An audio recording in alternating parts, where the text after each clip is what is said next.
Welcome to the Space Between podcast. I'm here with my beautiful co-host Joy Nittolo and our wonderful, renowned guest, Gregory Lubkin.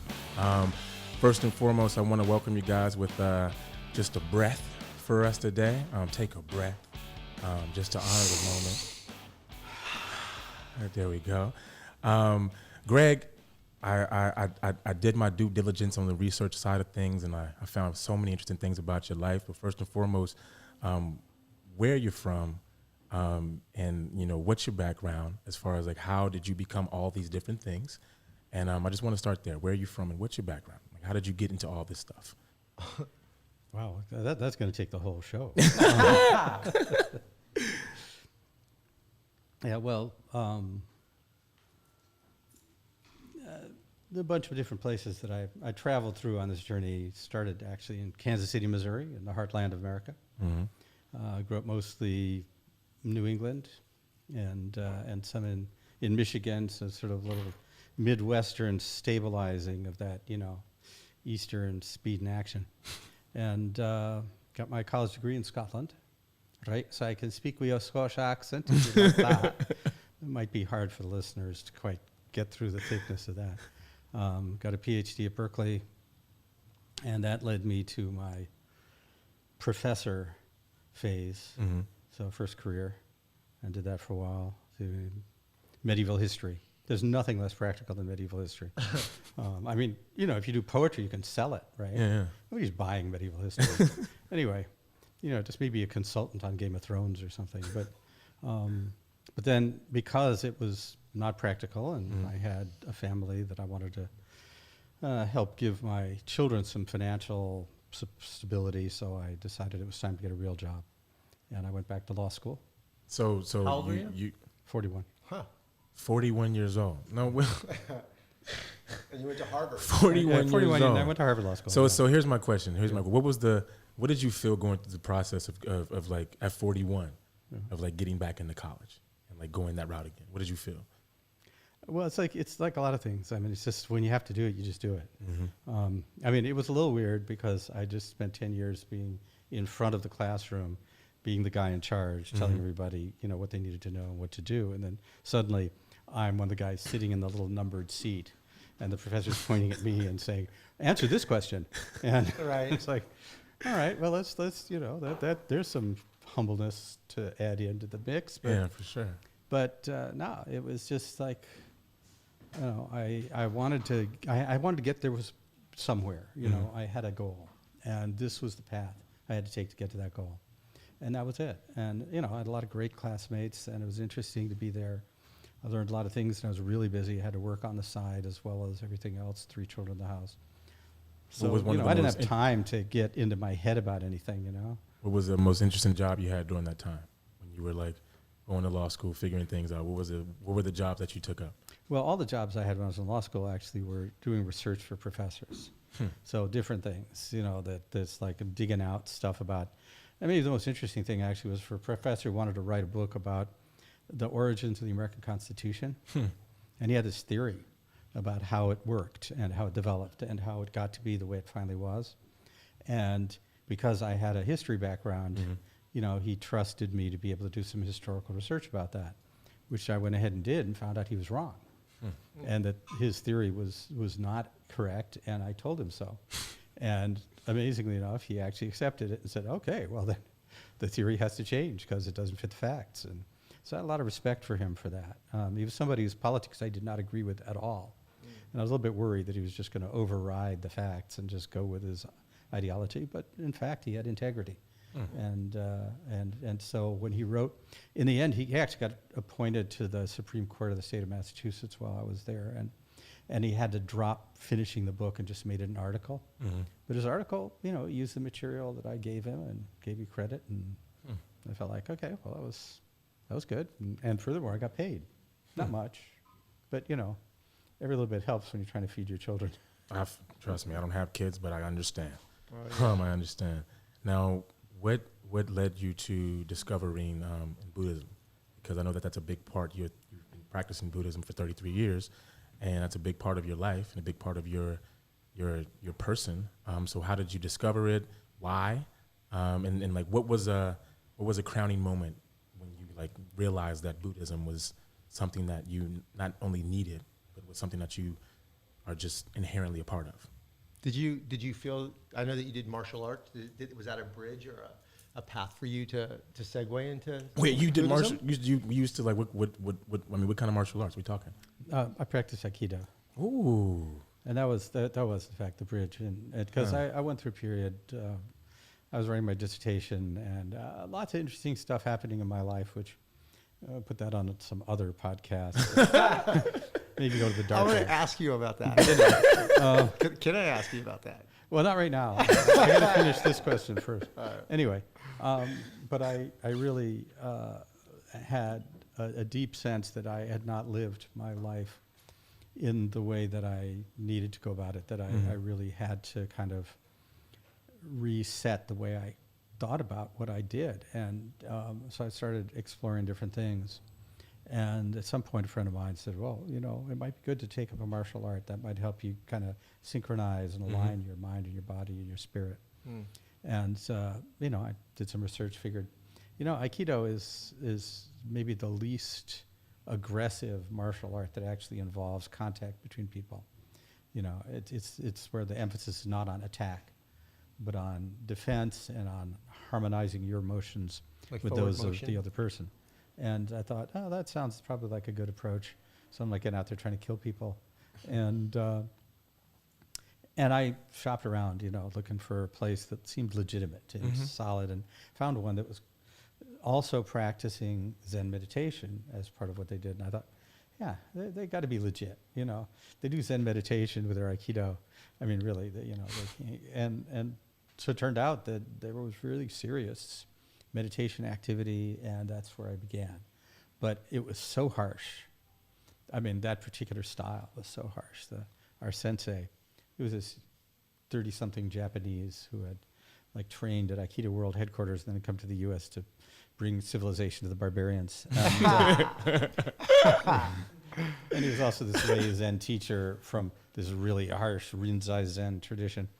So like, if we were meditating, and like he would make us sit perfectly still, and if we moved, he'd yell at us, "Don't move!" But really loud. I don't want to do that into the mic. And you know, and then we'd start to fall asleep, and then he'd say, "Wake up!" It's like, yeah, it was brutal. You'll never forget him. Sorry. Yeah. You'll never forget Ever. him. No, never forget him. Right. But I also felt like, okay, if that's what it takes to achieve, I don't know what enlightenment is, but if it requires this kind of behavior to reach enlightenment, it's going to take me like many lifetimes, and I may not make it at all. You know, I may just not make the cut. I feel you. So that was in the San Francisco Bay Area, and I moved to the East Coast, and I couldn't find a place that had meditation and the Aikido together. So I found there's a great place to do Aikido in Cambridge, Mass. But I was looking for a place to practice meditation, and a friend of mine recommended me to something which was basically the Boston Shambhala Meditation Center, and that worked a lot better for me. And what is Shambhala? And so, What is that? yeah, Shambhala. Funny that you should ask. Yeah. So Shambhala Meditation Centers are part of a global organization called Shambhala, which was founded by a Tibetan realized master, a master meditator, and a great teacher, someone who in the Tibetan tradition is considered a mahasiddha, you know, a person who can do great magic, and a person of great power to, bring clarity, bring wisdom to many people. And when he was 19 years old, he had to leave Tibet because the Chinese had invaded, and it was a very difficult passage over the Himalayas with a lot of people, most of whom didn't make it, and ended up in a refugee camp in India. And from there, just opened out a life that became part of the Western world. And this Chögyam Trungpa, referred to often as Trungpa Rinpoche. Rinpoche is an honorific term, literally means precious one. But it's what's applied basically to any kind of great teacher in the Tibetan Buddhist tradition. Reincarnated teachers are called tulkus. The tulku is the reincarnation being. And most tulkus are Rinpoches, because it's like those are the people who really are so valuable you want them back. And you want them to keep coming back. And so Chögyam Trungpa was the 11th Trungpa tulku. So this was the 11th time that there had been a Trungpa Rinpoche. And he believed something that nobody else in the Tibetan refugee community believed, which is that the most important thing about his Buddhist teaching was not to just maintain what the Tibetans already had and try to give them a place to continue what they were doing, but rather to bring that teaching to the West, actually bring it to the rest of the world, and get Americans and Britons and Canadians and Frenchmen and so forth to be able to enter into this path. And he went to England. He got a scholarship to Oxford, and he got a degree in comparative religion at Oxford University. And then he and a couple of his colleagues started the first Tibetan Buddhist meditation center in the West, in Scotland.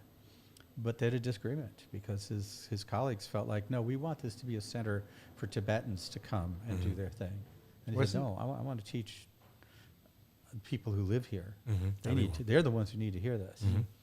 And so basically he found that wasn't working for him. He went to the U.S. And started teaching in Boulder, Colorado. And then he was invited to sort of take the sort of seat at the head of a community, like a commune up in northeastern Vermont, which became his first rural retreat center. And he made his headquarters in Boulder. And he was like the bad boy of spirituality. I mean, Well, yeah. I mean, in the sense that he was fearless.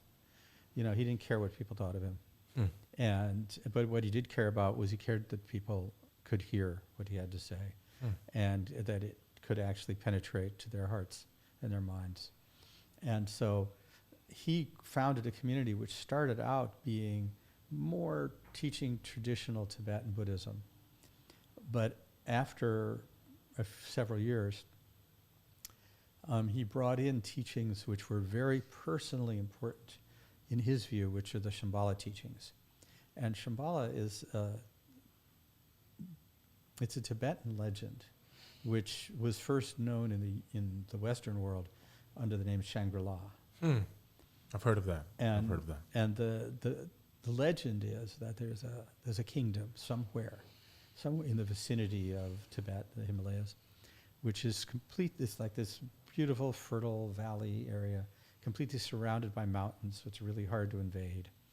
And so it's very peaceful and kind of separate. And that back, 2,500 years ago, the king of Shambhala learned about the Buddha, who was teaching this meditation practice, this mindfulness, awareness meditation, and how wonderful it was for people to actually be able to just find their own authenticity in this meditation, to actually not be doing anything other than just becoming more and more fully who they were. Now realize that, just for the audience out there in the world, meditation is something that I think is very important in today's day and age, and it's always been important to us as human beings, is to slow down and become silent and hear the pattern of thoughts that come and go. And I think it's so important to be stewards of that message as humans on this earth, teaching things and having a platform to say the good truth. It's important to always preach that message of meditation. I find that very important, because when I don't meditate, the days that I'm not waking up in that space, my day is shit. It's my energy's different. The output's different than the input. And I think the days that I wake up and the first thing I do is go and I meditate and I take my silent time to myself, it reminds me of who I am and how I'm going to serve the world. And so I just admire the fact that for 33 years you've continued to be on the path of enlightenment, as we all are, but you've been dedicated. And it's important to recognize those that continue to push those things forward, because we need to. And so how now just to segue, and like this is a very important moment. Now, how did all of this transition into meeting Joey? Like, how did you meet Joey? And what were the circumstances of that meeting? Well, if you don't mind, I'm going to add one more element to this path. Okay. Because it's really, for me, it's a key element. Yes. Like the meditation is really valuable and essential for sanity. Mm-hmm. It is. It's not totally. It's like taking the garbage out. It is. Well, yeah, exactly. That's and you know, making space so that you can have a place to put it too. But there's something else too. What got me interested in medieval history, and that first career I did, was when I was a child, hearing the legends of King Arthur and the Knights of the Round Table, and I recognized something there that really touched me, really reached me, about bravery, about a sense of tenderness of heart, about a sense of sacredness that is not necessarily religious, but of valuing humans and human dignity and human potential, of people being protected who need to be protected and cared for who need to be cared for, and just having a sense that you know, people deserve to have a good life, and it's not enough to just let whoever, you know, can beat up the most people be the one in charge, but rather to have a world where there's justice. Do and a you world where there's do you believe in the myth that they say about Shambhala will come back in times of nuclear holocaust to help the world? well, this is, I mean, This is yeah, that's what I'm saying. I mean, yeah, and one of the things about the Shambhala community and the Shambhala teachings is that it's all about warriorship. It's all about the stuff that I resonated with as a child with King Arthur, and I wanted to study medieval history because I wanted to understand who are the people who think this is a great idea or thought so 500 years ago. right. But then I discovered a community of people who think so right now that I could live in rather than just studying about. And part of what comes with that is the notion that at some point when it's most needed, these beings that actually embody those qualities can reappear to help us carry forward. Yeah. I'm writing a book about that, but we'll get that later. What's the But- name of that book? It's called King Arthur Returns. There you go. There it is. Bam. King Arthur returns. All right. Love that. And so in meeting Joey,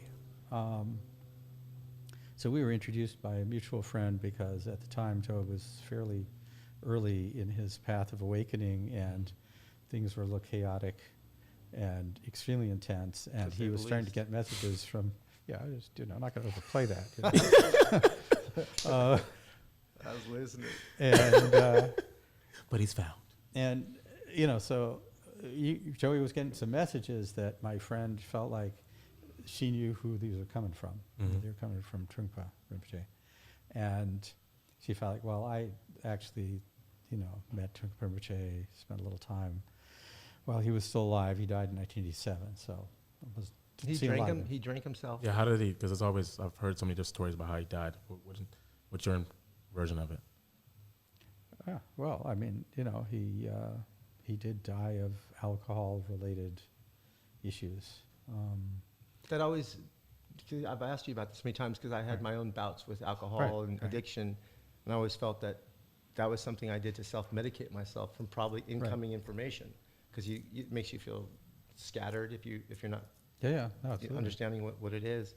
But how somebody of that being enlightened like that could do that, it was hard for me to understand. And Yeah. do you know what I'm saying? Even do. now, even trying to articulate what I'm saying, it's like one thing that doesn't match with the other. Mhm. It's Absolutely. two polar Mhm. opposites. Well, it depends. Yeah, I mean, this is a matter of, how you look at it, what your Mhm. perspective is on this. I mean, one of the reasons I wanted to introduce that thing about warriorship is because I think not only is it what drew me into the Shambhala community, but it's also, in a sense, how I see you, Joey, in terms of the warriorship of being authentically who you are, having the experience you have, not shying away from it. That's genuine warriorship. It's not fighting against something, but rather having the courage to actually take this step and then the next step and the next step when you know that you're walking away from everything that ever meant anything to you. into a direction that you don't understand, and yet knowing that's the right way to go, and taking all the risks and taking all the heat and still doing it anyway because it's the right thing to do, and that's warriorship. And so that's what Chögyam Trungpa did as well. You know, he did what he had to do, and how that works with the alcohol consumption, you know, it's like I can't judge it. You know, I can say, if as a moral value, that kind of alcohol consumption doesn't seem right. On the other hand, you know, it didn't seem to affect the way he treated people. It didn't seem to affect the way he conducted himself, except that, you know, there were times when he was, you know, physically affected, but he was a lot more affected by the fact that, you know, when he was in his early 20s, he drove a car into a joke shop in Newcastle upon Tyne in England and came out with basically He drove paralyzed. through the glass? Right through the glass, right through the front of the shop, and was so badly injured that he was paralyzed on his right side for the rest of his life. So, you know, in terms of physical impacts, you know, the alcohol was, Almost like a pain sedative for him? 'Cause he well, was- it's hard to say. I mean, I can't say what his experience was. Right. What I can say is that he had some pretty drastic experiences in his life. Some of them were self-inflicted, but they didn't seem to affect the way in which he taught. They didn't seem to affect the way in which he treated people. And that's, to me, important because it made for me the alcohol consumption a non-issue. Because if in fact he consumed a lot of alcohol and it really caused him to be abusive, it really caused him to be harmful to people, it caused him to lose his focus and not be present with what he was doing, then I'd say what you just said. No, Right. these things are incompatible. But the fact is that nobody I know who ever spent time with him, and I know a lot of people who spent a lot of intensive time with him, ever said that the alcohol really changed the way that he conducted himself.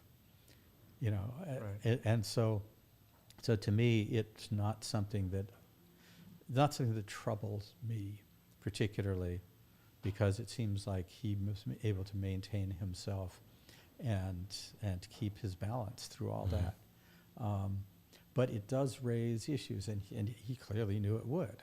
You know, he understood that this was very controversial, and there were other controversial things he did as well, as you say, the bad boy, Right. Buddhism, and he did it anyway because for whatever reason He felt did it like his way. he did it the way he had to do it, and nobody else had the courage or the vision to take the path he took in terms of really opening up Tibetan Buddhism to the Western world. And as he has said a number of times, the way he taught his students was basically the way that he was taught. I mean, not quite, because he was beaten when he was a child. He did not beat his students. But in terms of the level of teachings that he shared, because a lot of Tibetan Buddhist teachers, they don't actually share the real stuff. They do things that are kind of exotic and colorful and ceremonial, and they'll have you chant in Tibetan, so you have no idea what you're saying. And, you know, and it's very dramatic, and it's very entertaining, but it's not really like you're actually fully understanding and relating to what you're doing. And he made sure everything got translated into English, and then some things got translated into Spanish or French or whatever, so others could enter it as well. But he really wanted to make sure everybody he was teaching understood what was being taught, and everything started with meditation. Everything started with being mindful. How am I in this moment? What's going on? You know, where's my mind? You know, where's my body? You know, instead of skipping over that step to, let's get to the fun, exciting stuff. Hey, let's get to tantric sex. You know? Yeah, that's what I'm about. Yeah, let's get to that. Do you compare Shambhala to King Arthur's? Those stories are very similar. Yes, they are very They're similar. very similar. Absolutely. And in fact, there's a whole also, set of kings of Shambhala who have the kind of legendary quality of King Arthur and The Gesar? The Gesar is different. Gesar is the king of Ling, Right. and he is. Does he I don't know what they oversee? talk He may be actually a sort of somewhat historical figure, but they've like totally blown him out of proportion. But yeah, he's also kind of a similar to Arthur. In fact, Trungpa Rinpoche had,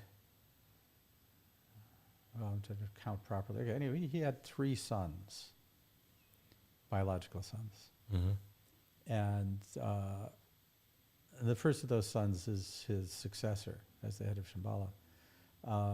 But the third one is named Gesar Arthur. Look. His first name's Gesar and his second name's Arthur. He was your teacher, wasn't he? He was. And a very colorful guy, indeed. No. But he made a movie, by the way, called Tulku. Tulku, yeah. Yeah, right, about actually being a Tulku, because in fact he is supposed to be the rebirth of his father's teacher. Toku. You Now, can when did that imagine movie coming come back out? as your own father's teacher. It's like, Yeah, I mean, that'd be very, very, very weird. Now, coming back to Joey's awakening and Right. the things that he encountered and what he saw, felt, and kind of was going through. How did Right. you assess things? Like, when everyone around him was saying, "This man is crazy, this man is delusional, he's losing his mind." What were you there as kind of like, because you were the one that was like, "Hey, no, I understand what's going on fully." So how did you kind of address that? well, I mean, that it's sort of, I listened. Mm-hmm. And to fully understand I that, watched. at the time, the most important thing in my life was my 4 kids and my wife. Mm-hmm. And I was faced with this new world that just opened up, because I was used to living a certain way. The sun comes up, it rises, it sets. People talk about people on the other side, but it's in movies. Mm-hmm. But when it happens, it will set you in a different direction. And if you don't have people to talk to, so lucky I had Gregory to go to, because I didn't know what a conscious community was. I didn't understand none of that. The stuff I'd seen in movies, that was about as far as it went. Never even read a book about it. So to have him and to be able to go and talk to him was my saving grace. Or I probably would have drove a truck off a cliff, because I felt like I was going crazy. And that's where I feel like it's like where spirituality meets mental illness. Where is that? Where does that? Mhm. It's blurry. It's very blurry. It's a fine line. Mm-hmm. Yeah. And because, well, in terms of the intensity of the experience of going somewhere that people don't generally go with their minds and their consciousness. I mean, what we call mental illness is really just, should I say, when people become unable to actually handle their experience. If you can handle your experience, it's not mental illness anymore. It might be a little dysfunction here and there, but it's like a real sort of the fundamental test is can you handle being you? And so you can 2 people can have the same experience. One of them's going to be able to handle it, and the other isn't. And he had But- appear to look crazy or and- schizophrenic or. Yeah, Right, they'll label right. you quick. Right, exactly. No, no. Yeah. I mean, But it's it's in a sense it's no different than physical experience where 2 people get the same virus, Mm-hmm. and one of them it's like okay you get over it in a week, and the other one's like in the hospital for 3 months. It's like that's are you susceptible? Are you vulnerable? Do you have what it takes to have the equilibrium to handle this experience? do you feel that Western medicine is equipped That's deep. for That's it? deep, Greg. Well, let's put it this way: there are people who are in practicing Western medicine who are capable of understanding things that are beyond the cut and dried. Mm-hmm. But Western medicine as a whole, as a sort of institution or an industry, whatever, isn't equipped to handle it because it's based in a sort of empirical, evidence-driven scientific model, unlike, say, medieval European medicine or Chinese medicine or Tibetan medicine, which are based, which are faith-based, and also relate to, literally astrology. Like, Yeah. it's really like everything's connected together. the holistic view is not just the whole of your body, but it's like the whole of your spirit, and the way your spirit and your body connects to the earth and connects to the sky and connects to everything around you. And that tradition is alive many places in the world, including the Western world. But look what China does Yeah. to Tibet. I Right. feel like Westerners are doing the same thing, but they hide it better. Because I went to mental institutions, and the Right. first thing I was tagged was schizophrenia, Right. mental illness, and they wanted me on medication. That was Oh, my yeah, tag. sure. But like you just said, it's probably one of the most amazing things that a human can go through. You become more connected to the planet, your fellow person, and it's really the most amazing thing you can feel. Right. But for me, I had nowhere to turn. I was going to these places because I wanted to be helped. Right. I wanted to go back home. Right. I know. You know, I was like, please, I just want to get back home. And the thing was, they said, if you don't take this medication, she said can't you can't leave. go back. And then I was there, and they said, you Right. need to take it, or Yeah. you get 5150 turns into a 5250. They go up. So now you're in a 15-day hold, and if you don't take the medication, now you're a ward of the state. Now, you have to take that medication. And I didn't feel that I needed to be on it. I was self-medicated my whole life. I drank, I'd done it, and this was like the first time I was like, well, wait a second. I'd never done that. I'd been like, give me the shit. Come on, I want more. Yeah, let me have some of that. Yeah. So I can just sit in here and not, numb myself to Yeah. it. But I really felt so sane, and looking at everybody else, and they were like, you're acting so different. And I was like, you guys are all acting the same. This is and I had no perception, because the closest people in my life that I trusted were not understanding it because of the way they saw me, the way they were used to seeing me. That was like really kind of taking and taking and taking and taking. And because that's really kind of what we see. And I know I wanted nice shoes, but after you start to see that there's a difference, and that it's not us, and that we're not in control whatsoever, then all of a sudden you start to feel grateful for any information that you get, because it's not coming from you, because your ego wants to take it and run it straight through, like that's all mine. Yeah. I did it, Yeah. But it's not. And I think that change, it helped me perceive the world differently, me. I finally fell in love with myself. And it was right when I did that. I remember I called my mom, like, Mom, what's up? I love you, Mom. I love you so much. She's like, are you high? Yeah, but Mom. I love you, Mom. Yep, I love you. But it was funny, because I felt like when I was able to release that victim bullshit you carry around, that I was able to love myself, and it was able to start loving other people. And it just clicked. And it was almost like I found something, and I wanted to share it with everybody.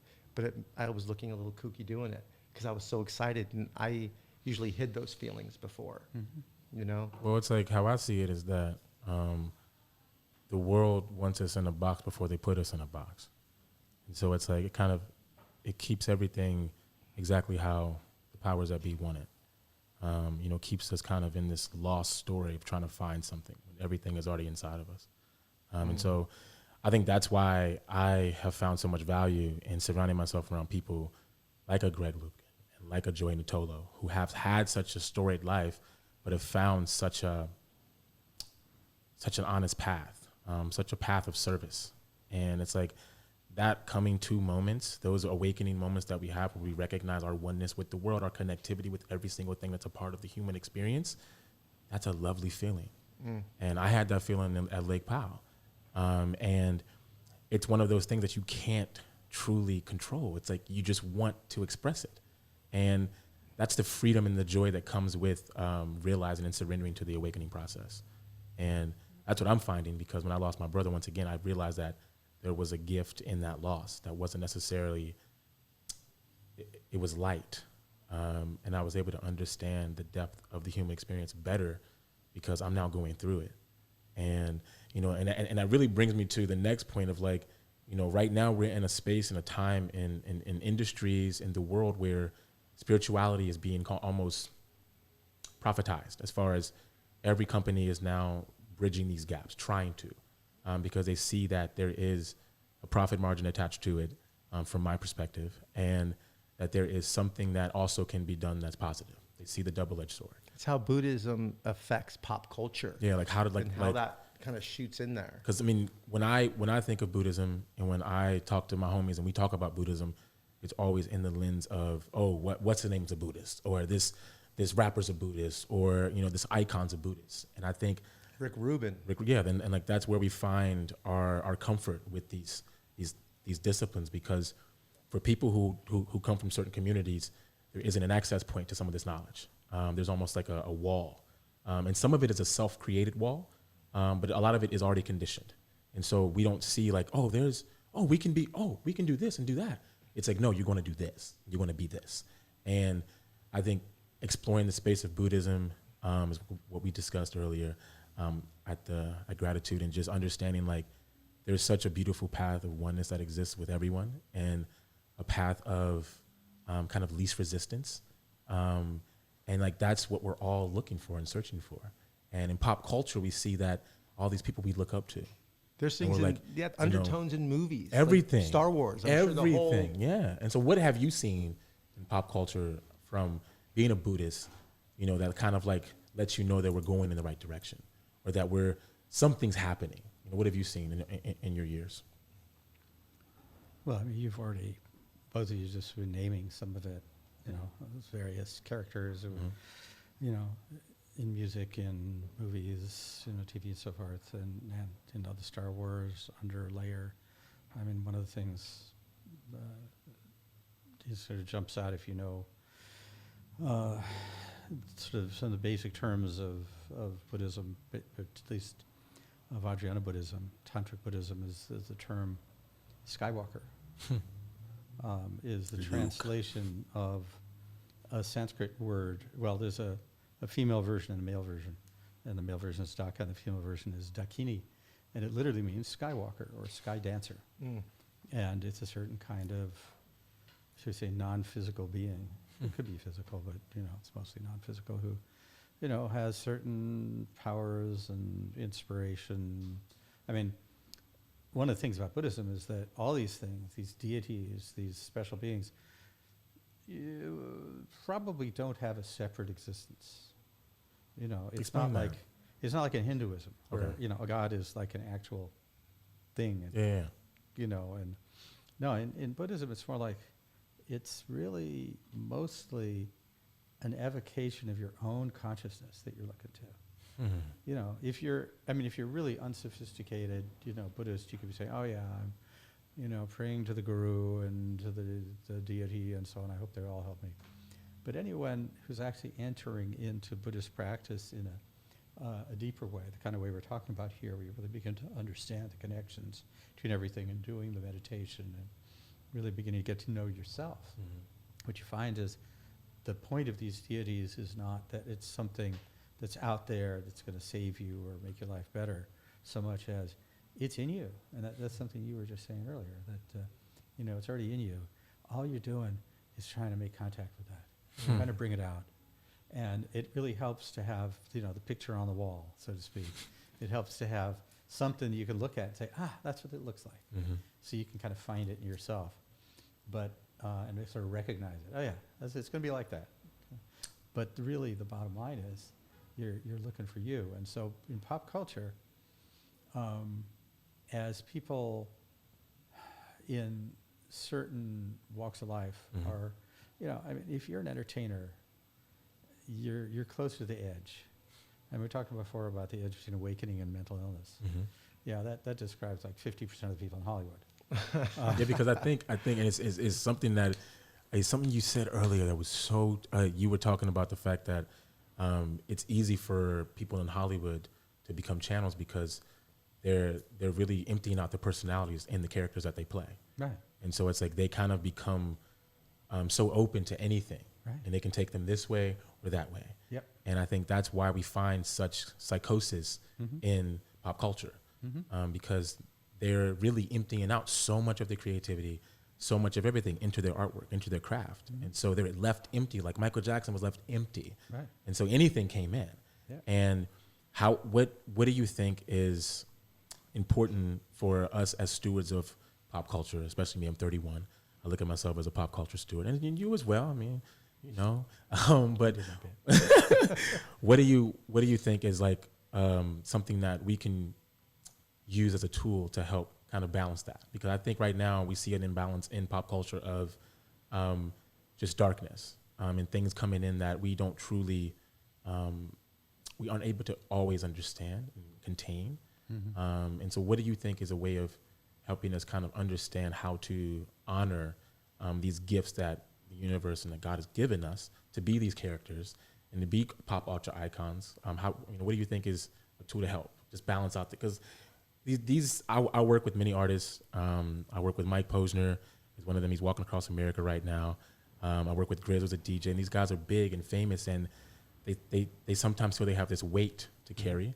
And now that they've gotten into meditation, like I said, Mike's walking across America as a pilgrimage. It changed everything. There are two people in my life as pop culture icons that I've seen when investing energy and time into meditation and self-care practices. Their art has gotten better. Their health has gotten better. Their soul's gotten cleaner. And they're now really answering the call. And I just really find it beautiful to see that.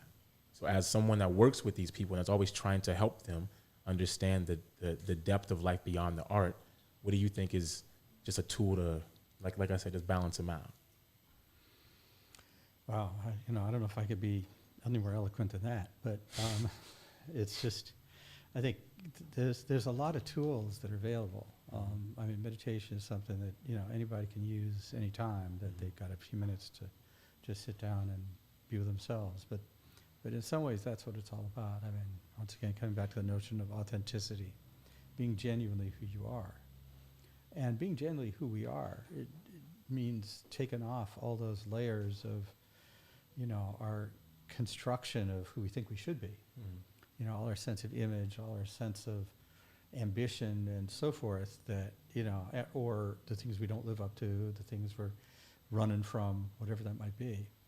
The more that we can help anybody to actually cut through that and cut right back down to their own heart, their own mind, their own goodness, their own sense of balance. And it's like, if you don't care about yourself, nothing anybody else offers you is going to do you any good.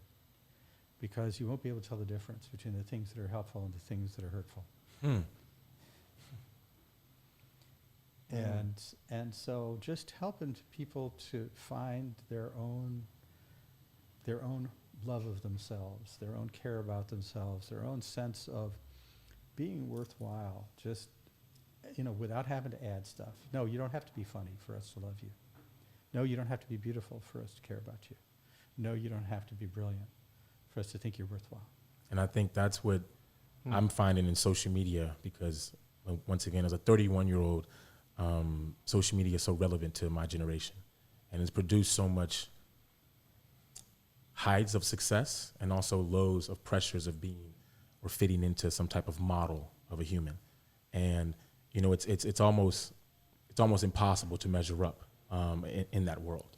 And so also, what tools do you have to kind of, beyond meditation, and like what do you do, as I asked you earlier, as a daily practice? You said it changes daily, but what's something besides meditation that kind of anchors you into understanding the depth of your own existence and where you are in life? Well, yeah, certainly, kind of mindfulness meditation practice is a really great base, but it's not necessarily empowering. It's empowering in the sense that you're taking control of the moment. You're actually making space for yourself, and that's essential.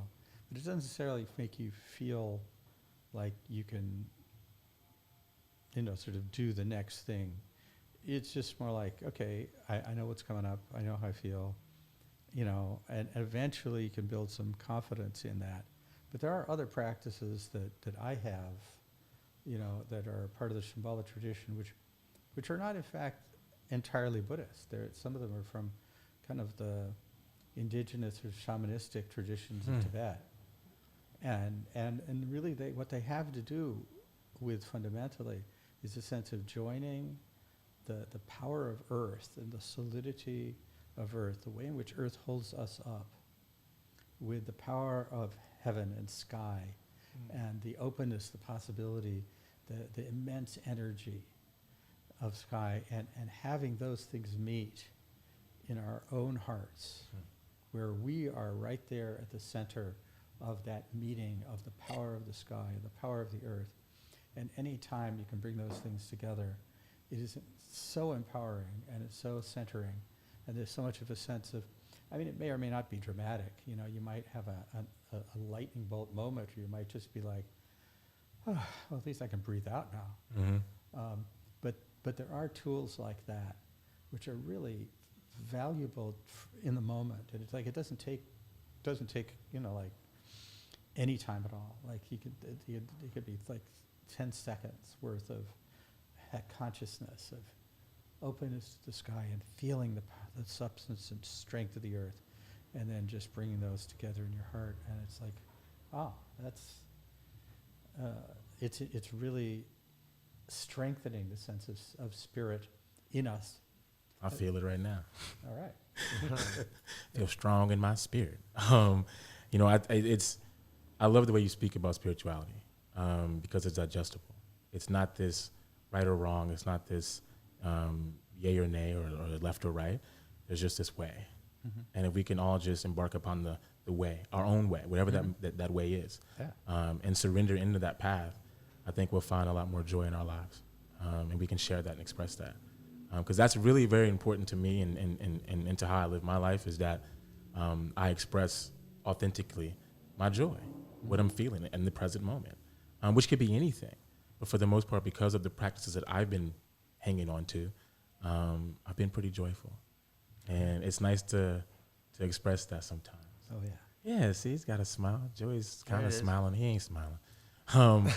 But now, how, as a bridge, just as far as like taking it back to understanding what Joey went through, because I think it's important to establish a foundation of just understanding people's kind of awakenings, because that's what this podcast is about. Right. We're really sharing our own stories to help others out there in the world understand their own awakening. Yeah. So when you witness Joy's, once again, because I want to clarify for myself, how did you feel as far as like, you know, what did you, because you share that you kind of confirmed that the voice that was speaking to him and sharing messages with Trungpa Rinpoche.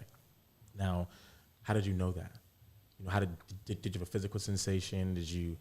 How did you understand that? You know, that was happening? Yeah, well, I'm going to pick up on what you're just saying about joy, and because one of the things that you know, anybody who's really genuinely has an openness to spirituality is keenly aware of how much suffering there is. And, you know, and one of the things we all want to do is help alleviate that suffering and bring that suffering to joy, or at least contentment. And one of the things with joy, it's a joy with suffering, because, you know, things are just like out of control. And, you know, he was, you know, able to drive a car and, you know, talk in English, but, you know, it was really taxing. I mean, it's taxing his whole system, obviously, and there was a lot of suffering in it. But I also saw the joy of that energetic connection that he had, that, you know, through the suffering of how hard it is to handle that kind of intensity, that kind of potency, especially when you haven't been open to it your whole life, you know, and you've kept everything under control and really managed everything, and it was all kind of be like in service to some purpose and some intention, and, you know, that was all like you could, you know, and suddenly here he is, and he's just opening it up, and it's just like, you know, lightning bolt right down the center of his being. And yet it wasn't just all, oh my God, this is terrible, I don't know what's happening to me, I can't stand it. In the middle of that, there was all this thread of just real appreciation for what he was receiving. And so that's part of why I knew it was genuine. It's because he wasn't just a victim. He was actually, you know, a willing participant.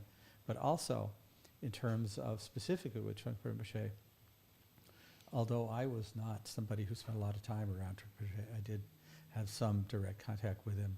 As I said, I know a number of people who did spend a lot of time around him. And I've read a lot of his writings, I've heard a lot of his talks and so forth that were recorded.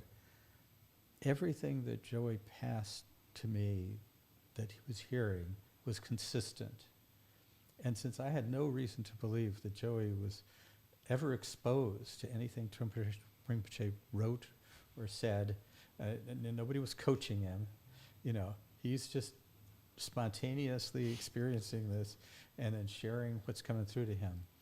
And so and that's continued to be true throughout. There's been nothing that he's ever said that struck me as, oh, well, that's a false note. That doesn't sound right. Now he's just making it up or something like that. No, it always seems like, either he's genuinely hearing from Chogyam Trungpa or he's just in touch with something which kind of replicates that. And it doesn't matter to me which is which, because it's, for all practical purposes, the same thing. As long as it's the genuine kind of voice, it doesn't matter whether it's an actual dead person who's talking to him or if it's just some kind of echo, that's in the Ethers. ether, out and there. he's just hearing the echo. Yeah. Because it's the message that we all need to get. And it doesn't really matter in some sense whether the messenger is somebody we know or somebody we like or somebody who's still alive, as long as it's genuine. And feeling that, it's like being in a bridge. Mm-hmm. And on this side, the most important thing in your life is on this side of the bridge. But something else opens up on the other side that you can't ignore. You can't, and you're in the middle and you don't know which way to go. But the most amazing thing is right ahead of you, but you're about to walk away or be separated from something else that you don't know what to do. So you don't know which way to go. And so the only way I could go is go forward and just pray that I wasn't crazy, because it felt so real to me, and I just had to do it, So I just put my head down, and I used to say, oh, I lost my family. I didn't lose them. I was separated because of something I believed in, and I truly didn't believe I needed medication. I needed to understand what was happening, and for someone to listen, to really listen, because I think everybody wanted to tag me with schizophrenia or any other times of mental illness that like I really would. At the time, I was about to start lying about things because I wanted to manipulate my way back into the house. Mm-hmm. And I almost did it, but I felt if I do that, then I'm kind of going against what I led this for. Like, I'm doing this because I want them to believe what I'm saying, no matter what. So I left everything and gave everything because I wanted them to believe. I'm like, well, then here, take everything. And then Jacy goes, now I know you're crazy, because you would have never done that. You wouldn't give us everything. So there was nothing I could have really said. I just was in this place, and I couldn't be a victim. I just had to own it, just go, okay, I believe this. I got to march forward, but without people like Gregory with Tage, I don't, you need somebody. And I think if you go to a mental institution and you see these are people that don't have people, I'm not saying everyone in there, but I was able to talk to some of these people, and they're not crazy, and they're getting the shit kicked out of them, and they're saying weird shit. Yeah. I was saying weird shit. And I mean, because you don't know what's real or not real. Yeah. So, first thing I'm like, oh, I'm dying. Hey, Dad, I'm coming. This is what we're going to, because why would people start communicating with you? Must be close to I must be that. closest to the edge. Something's going.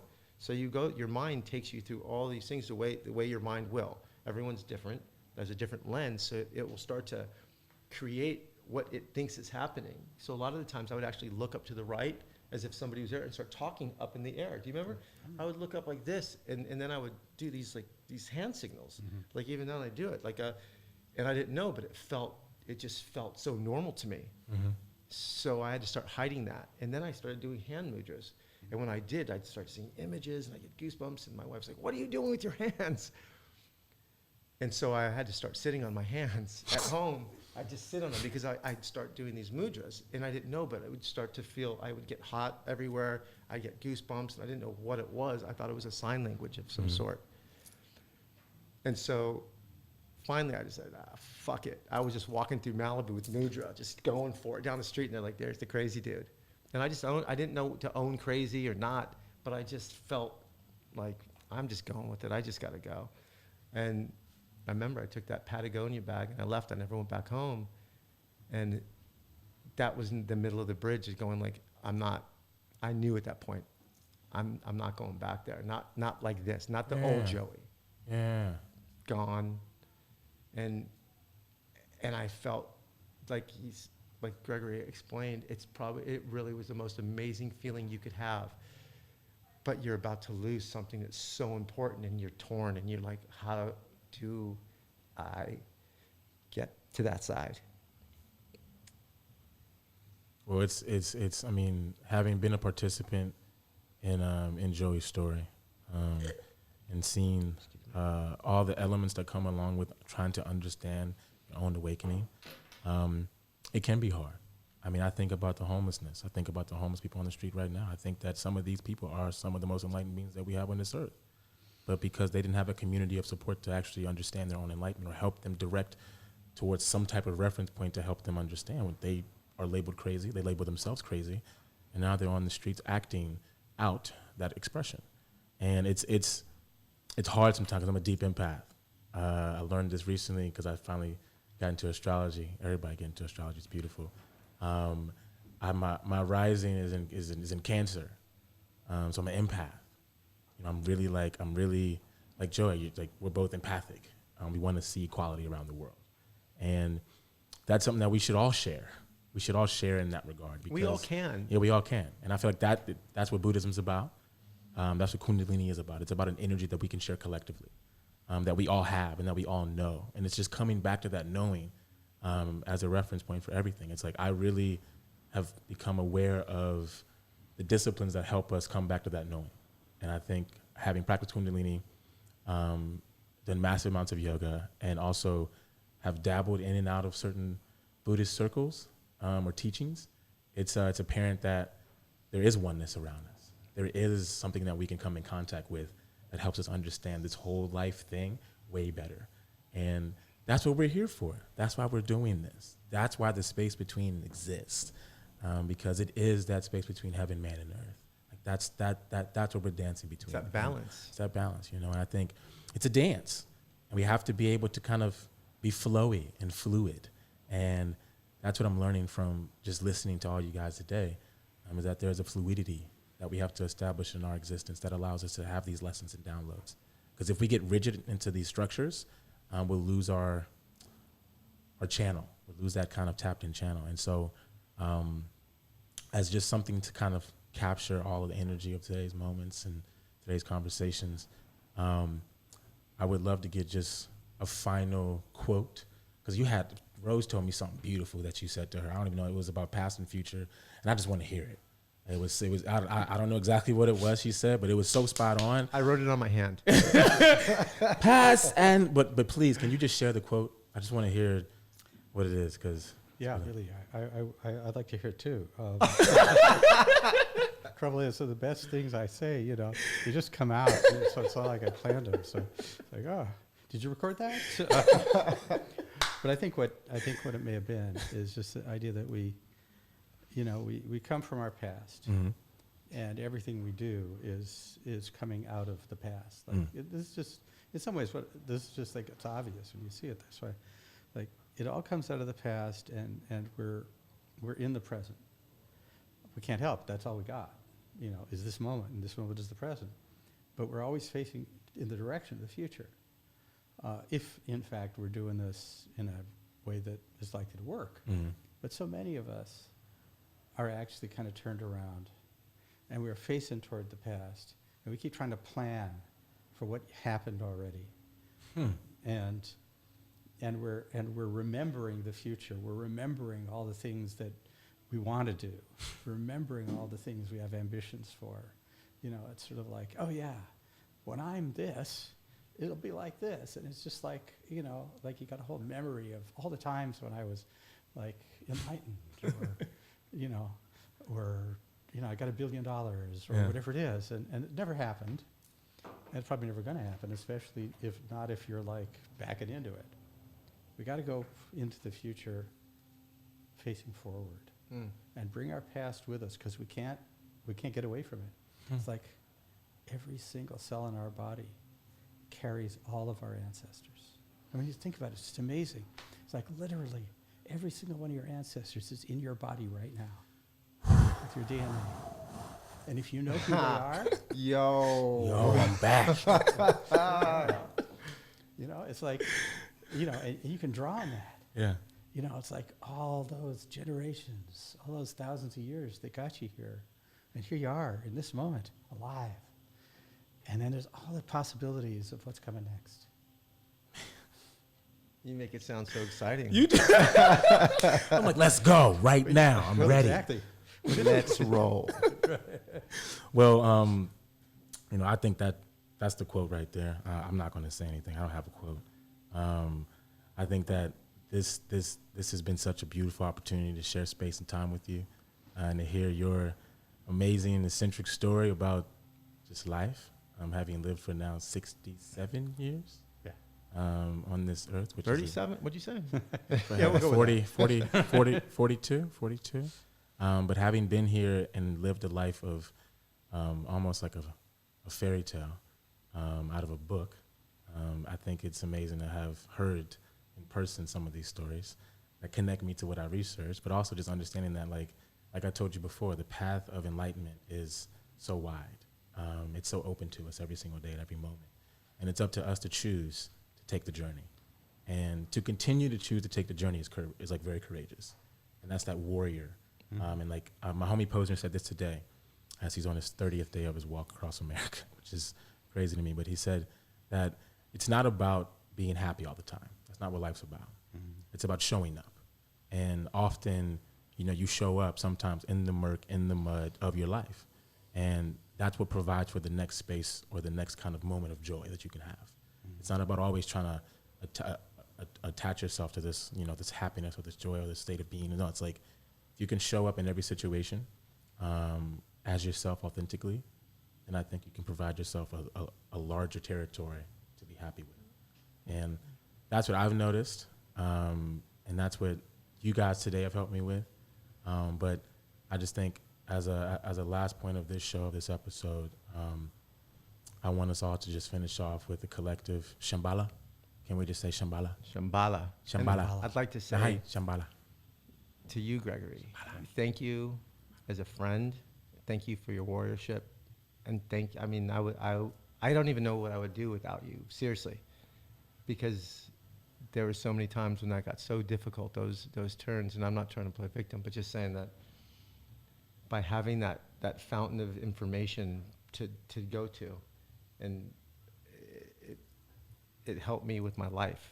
It really did. That could have went another way, you know. I could have went a different way. I could have been inside the mental institution, and luckily I'm not. And I understand what's happening because I've had the, you know, the grace of having somebody to help me and to walk through this path.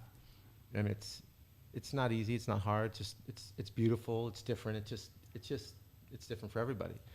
But it's necessary, I think, to have somebody when something like this happens to be able to talk to, because it's scary. It's exciting.